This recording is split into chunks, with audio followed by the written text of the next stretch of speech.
Hello, I'm Steph from I Drive a Classic, and today I'm back down at the Great British Car Journey in Derbyshire.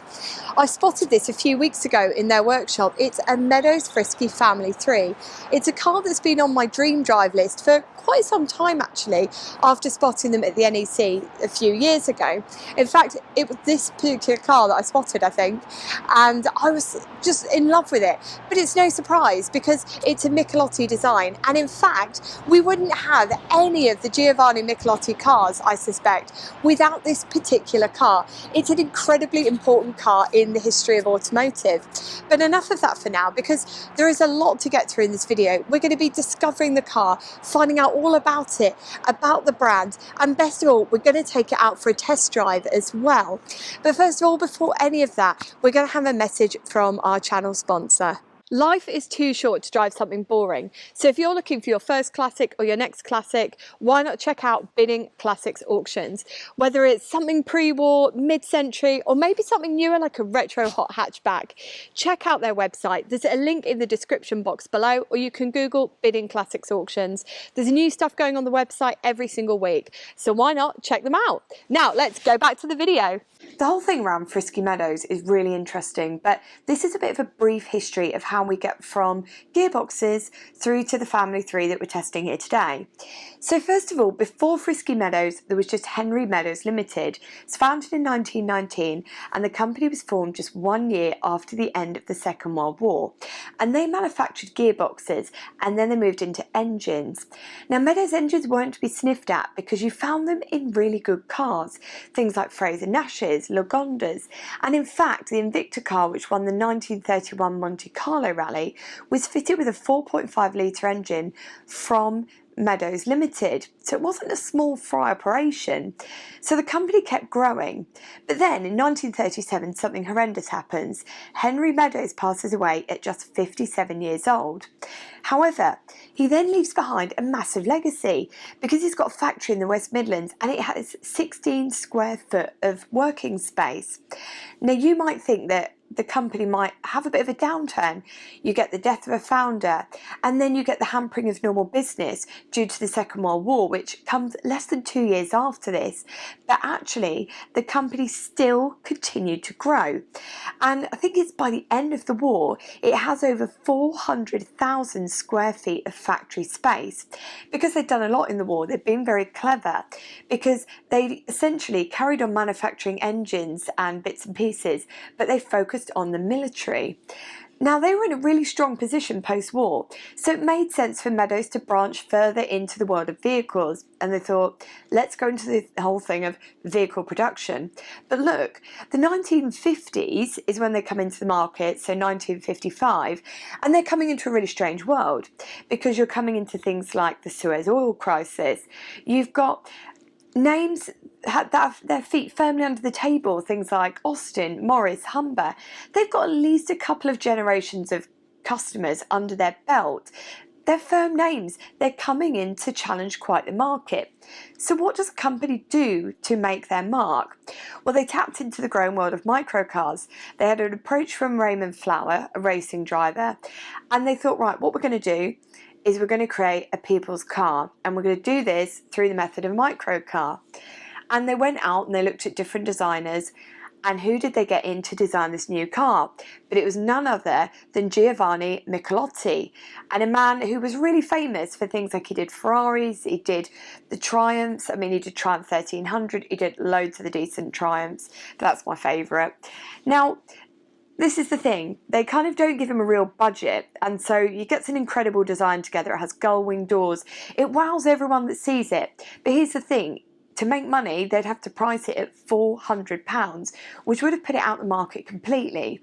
So the team then went back to the drawing board, dropped all the fancy stuff like the incredible doors, and presented the new Frisky Sport at the Earls Court Motor Show. Now I'm going to have to whisk over this bit, but hopefully when we cover Frisky Sport I'll be able to tell you a lot more. But there are some teething troubles with the Frisky Sport, things like sourcing parts, stuff that went on in America. But here's the thing, the company then gets bought out and it rebrands as Frisky Cars Limited. And then you see the fiberglass bodied Frisky Family 3 come to market in 1959, which apparently was cheaper than the Frisky Sport, and it's what we're testing here today. Now, despite the engine heritage for Meadows, it's actually powered by a 197cc Villiers 9E two-stroke engine. It's a bit of a cunning workaround, and the reason they haven't used a Meadows engine that you might be expecting is because they wanted to meet the motorbike licence regulations for both driver ease and also taxation purposes to keep those costs down. Now, by this point, the company is really not in the best of health, and I think overall they only ever made 1,500 Frisky Meadows cars. Now, this might be a complete revelation to you, this car, because a lot of people don't know about these, and whilst for many today they're not really known about or people have put them to the back of their mind, they do live on because they have a really dedicated club who do amazing things. They sort out the spares, they sort out the cars. So not only thank you to the museum today for lending this vehicle, but thank you to the club for all your hard work, because without people like you, we wouldn't be able to enjoy cars like this. It's delightfully simple inside this Frisky, and it's a nice step up really from the P50 where we didn't really seem to have anything, and a conventional car. We're a nice medium space in the middle where we've got a few bits, but there is definitely something missing here that you might have already spotted that we need. So we're coming in front of us, we've got our two glove boxes, so they're just open bays that we can put stuff in. And remember, this wasn't supposed to be an expensive car. They'd already determined that gull wing design was too expensive and people weren't going to buy into it. So when you come down and you start cost cutting, things like glove box lids, and especially when you're trying to keep the vehicle light, aren't something that you need to have in there. Now, coming in front of us on the dash, everything is deliciously simple, but we have most of what we need. So we've got our wipers, and we've got a single wiper again on this. We've got our lights, we've got our indicators, and we've got our key. And in the centre there we have one Smith's gauge, and the one Smith's gauge is a speedo. Now, what are we going to do about fuel? I guess we're going to have to monitor our progression and just make sure we don't run out of fuel, but I would have liked a fuel gauge. Now, you will have noticed that there's two warning lights above the indicators, and one of those is a green light. Now, that comes on when you're in neutral, and that's quite handy to have. So let me talk you through, before we start it up, the gears on this, because it is probably a little bit different to what you're expecting. So to get us into first, we fully depress the clutch and we pull it towards us, and that's into first. Now, you'll notice that when we're in neutral, the light is green, but when we're in a gear, the light drops out. And then to go into second, it's full depress on the clutch there. This is really hard. How are short people doing this? And then you go into second, and then into third, and into fourth, and that is how you do it basically. I doubt we're going to get up into fourth gear today on our test, but I just wanted to show you how that was done. Now, you're probably wondering what it sounds like. Well, first of all, I'm going to pop that key on.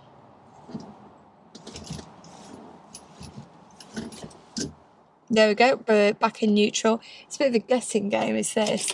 Now, have a listen. I've been told it doesn't idle that nicely, but I'm not going to complain because I've wanted to test a Frisky for absolutely years, and it's just one of those things really. When you don't run vehicles all the time, they do end up not running always exactly as they should. So just have a listen. We're going to have a listen from the inside. I'm going to do an exhaust note as well, so you can get a full feel for it. Now, we'll say when we start this up, we do have to give it a little bit on the throttle, but have a listen.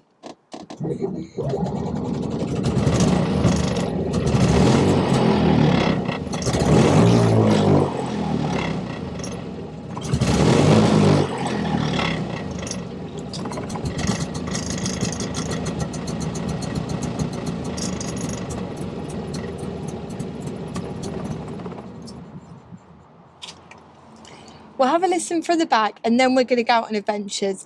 But I think, again, we're probably going to rely back on that GoPro and our voiceover, because when you get in this, it is so noisy that you're just not going to be able to hear me. It's going to be distorted. So I'm going to shut this door, and you're going to have a listen from the back.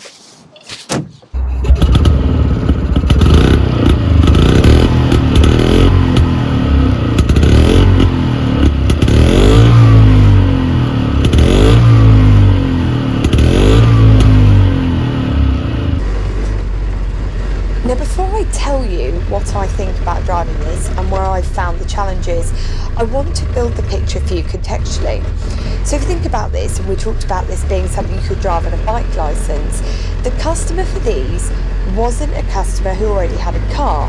The customer for these was someone who was used to driving around on a motorbike, maybe a motorbike and sidecar, someone who was looking for more creature comforts than being rained on their bike in rainy Britain could offer them. It wasn't somebody who was maybe in a Morris Minor or an Austin A35 sizing down into something smaller. And it wasn't even the same market as the Mini. It was in that weird space that microcars operate, which was essentially someone who, being used to a motorbike, sizing up into something a little bit more luxurious. So my complaints today would probably not be shared by the people that bought them. So I guess my complaint is, number one, I don't really like the gear change in this. I'm finding it, I like your traditional H-pattern gear change. For me, that's what I feel most comfortable with. But for someone who has been on a bike, they would find this all very normal because it's a lot more tied in with that Villiers engine and how you change it, etc. It's tied in with that. So the complaint for me probably wouldn't be shared by someone who was within the target market. But here's the thing, for someone that's never driven a car before, and do you know what, this might surprise and horrify a lot of people, there are a lot of people that had never really driven a car, or maybe had but unofficially, sized up from being in a motorbike to something like this. And I'll tell you now, this for me is a relatively easy drive. It's very responsive. It doesn't feel as twitchy as a lot of three-wheelers feel. So you're getting a lot of three-wheel stuff and it feels quite skittish. You have a very different feel to it than if you're on four wheels. Sometimes you don't feel as sure-footed as you think you should be, and that can make you feel a little bit on edge when you drive. But in this, you feel relatively stable. And even though it's a fiberglass body, you actually feel a lot safer than you might expect, or I certainly have. Now, I've got quite a low threshold for fear whilst in vehicles, and even I got quite frightened in the peels. I maybe didn't let on at the time just how nervous I felt, but I did think, oh my god, it would only take one side swipe and I would be mincemeat. Whereas in this, and I think it might be because there's a bit more space around me, I feel a lot more at home. I feel a lot more at ease, and I like the design. You know, from the outside I think it's very pleasing, but inside I feel like we've still got a lot of creature comforts that maybe I wasn't entirely expecting, because I've only ever actually seen these from the outside. I've never actually seen them inside until today. Silly little things for me, like the glove boxes, the steering wheel feels a lot more regular, where the horn is, that Smith's gauge, it all just feels very car-like in a way that I didn't quite get with those peels. They felt a little bit gimmicky. This for me feels quite usable.